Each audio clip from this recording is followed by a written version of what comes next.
il suffit d'un rien pour que tout tourne mal. C'est ce qui est arrivé à un célèbre animateur de la 6e chaîne. Et cela est arrivé à cause d'une autre figure bien connue, Michael Youn. Alors qu'il tournait une séquence, rien ne s'est passé comme prévu. La suite après la publicité au début des années 2000, Michael Youn faisait les beaux jours de M6 avec son émission matinale le Morning Live. Avec ses camarades, l'animateur proposait des sketchs tout plus loufoques les uns que les autres ainsi que des caméras cachées. L'une d'entre elles a mal tourné.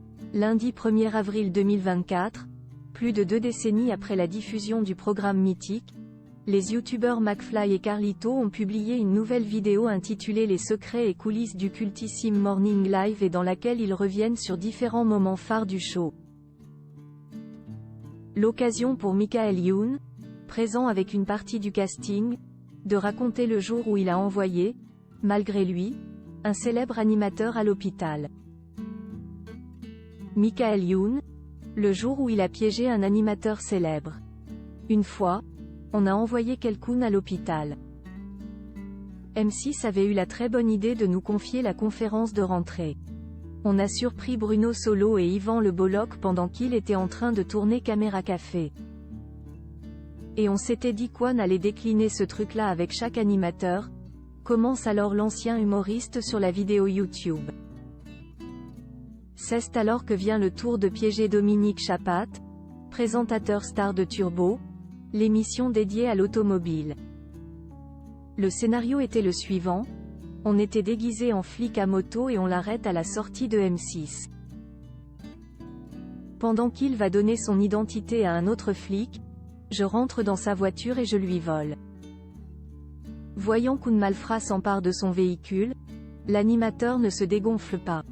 Malheureusement, la vitre était ouverte et il s'est accroché à la vitre, poursuit Michael Youn. Qui a fini hospitalisé par sa faute. Un geste qui n'a pourtant pas empêché les blagueurs de continuer à tourner. Mais Dominique Chapat ne riait pas. Il s'est même blessé en essayant d'empêcher le vol de sa voiture. Direction l'hôpital pour lui, où il a été soigné pour une fracture de l'épaule. Il mène veut encore, a raison, regrette le père de la jeune Seven, 12 ans, et du petit Stellar, 4 ans, tous les deux nés de ses amours avec l'actrice et mannequin Isabelle Funaro. Et de préciser, mais il a dit qu'il ne m'en voulait pas pour la caméra cachée, mais parce que je ne m'étais pas déplacé à l'hôpital pour le voir. Les images de cette caméra cachée existent, mais elles n'ont finalement jamais été diffusées étant donné la gravité de la blessure de l'animateur. La suite après la publicité.